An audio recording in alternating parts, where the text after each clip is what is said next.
Komið sæl, ég heiti Óli Björn Kárason og þetta hlaðvarpsþáttur minn, auðvitað alltaf til hægri.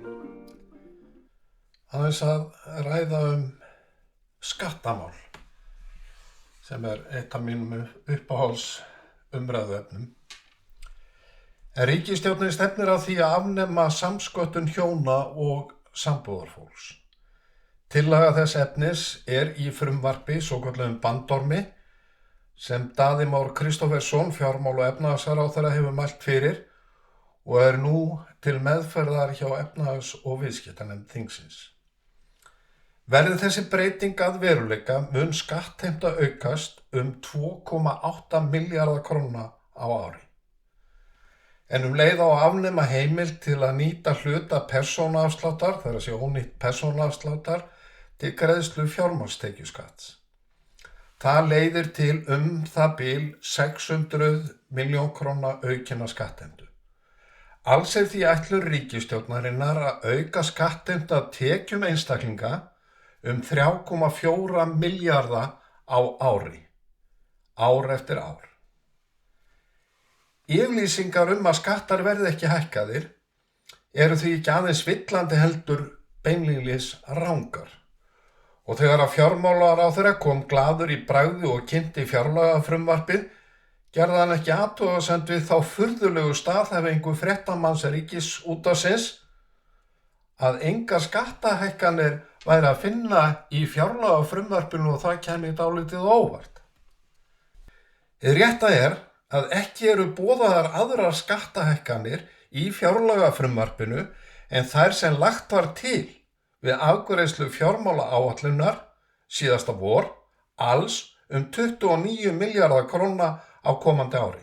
Og ríkisstjórnin ætlar ekki að láta þar við sitja því fjármálaáætlun gengur út frá því að skattar hækki stöðugt á komandi árum og nemi alls 67 milljörðum króna, þar að segja hækkunin árið 2030. Það hefur lengi verið draumur kerfisins eða embættismanna að afnema samsköttun hjóna undir því yfirskini að skattaívilnun sé að ræða og eða að samsköttun vinni gegn jafnrétti kynjanna. Ég ætla síðar einhvern tímann við tækifæri að fjalla svokallaðar skattaívilnanir og þann mikla misskilning sem gætir í fjárlagafrumvarpinu þegar að fjalla skattaívilnanir þar. Nú það þannig að meirihluti efnahags- og viðskiptanefndar hefur tvisvar á síðasta áratug hafnað tillögum í þessa átt, það að segja afnema samsköttun, og meirihluti þingsins studdi nefndina í þeim efnum. En nú skal reynt aftur og líkur á því að breytingin nái fram að ganga að þessu sinni, enda allir stjórnarflokkarnir þrír haldnir einhvers konar skattablæti og líta á sjálfsaflafé einstaklinga sem tekjuhlaðborð sem ríkið eigi óskoraðan rétt til og getur valið sér eftir hentugleika, annars ríkið að afsala sér tekjum. Og svo eru skattahækkanir ýmist sagðar leiðrétting eða aðhald á tekjuhlið. Aðhald á tekjuhlið nýyrði sem Kristrún Frostadóttir notar yfir skattahækkanir. Afnám samsköttunar mun ekki síst bitna á barnafjölskyldum leið og grafið undan meginreglum sifjaréttar. Innleidd verður alvarleg mismunun og skattbyrði vegna sömu tekna verður misjöfn eftir því hvernig tekjur skiptast á milli hjóna eða sambýlinga. Slík mismunun gengur gegn jafnræðisreglu og raunar einnig öðrum reglum skatta og sifjaréttar. Margvíslegar ástæður geta legið að baki því að tekjuöflun hjóna eða annars samskattaðs fólks sé mismunandi. Dæmi, annað í námi, annað óvinnufært vegna sjúkleika eða fötlunar, atvinnulaust er í fæðingarorlofi eða vill hreinlega annast ung börn sín eða annað þeirra annast fatlað og langveikt barn eða annast aldraða foreldra og sjúka foreldra. Og ástæðurnar geta verið fleiri. Augljóst er að afnám samsköttunar mun gera það fjárhagslega erfitt og jafnvel útilokað fyrir annað hjóna að vera utan vinnumarkaðar að hluta eða öllu leyti til að stunda nám, annast ung börn eða langveikt barn eða aldraða foreldra og þannig má lengi telja. Því hefur haldið fram að sérsköttun hjóna sé meginregla sem samnýting skattþrepa eða samsköttu gangi í gegn. Þetta er rangt. Sérsköttun launatekna er undantekning og við getum nefnt það er óskipt ábyrgð á sköttum beggja hjóna. Eignatekjur eru samskattaðar. Barnabætur skerðast að tekjum og eignum beggja. Vaxtabætur skerðast að tekjum og eignum beggja og persónuafsláttur er millifæranlegur. Einnig er vert að hafa í huga að á hjónum hvílir gagnkvæm framfærsluskylda auk framfærsluskylda með börnum.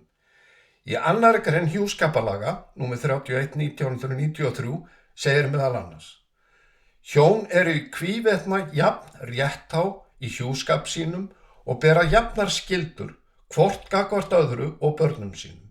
Þeim ber að sýna hvort öðru trúmennsku, styðja hvort annað og gæta sameiginlegra hagsmuna heimilisins og fjölskyldu.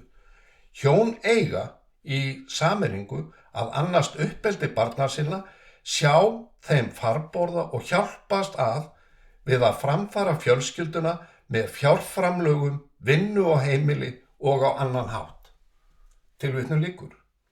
Samnýting skattþrepa er því fyllilega rökrétt í skattalegu tilfelli og í samræmi við reglur sifjaréttar fjárfélag hjóna. Verði tillögur afnám samsköttunar samþykktar, eins og allar líkur eru á, svona vegna þessa skattablæti sem þessi 3 stjórnarflokkar eru haldnir, þá verður mikill munur á skattbyrði hjóna og annars samskattaðs fólks eftir því hvort tekjuskiptingin á milli þeirra er jöfn eða ójöfn. Hámarksmunur skattbyrði kemur fram ef annað aflar allra tekna. Með öðrum orðum, heimilum verður mismunað eftir samsetningu tekna þó að heildartekjur séu þær sömu. Með hliðsjón af þessum staðreyndum á það að vera stefna allra hægrimanna, ekki síst í margþrepa tekjuskattskerfi, að tryggja heimil til samsköttunar og heimila millifærslu tekna hjóna sambýlinga á milli allra þrepa. Aðeins þannig er hægt að komast nálægt því að tryggja jafnræði milli hjóna óháð því hvernig tekjur skiptast á milli þeirra. Ég þakka þeim sem lítu. Góðar stundir.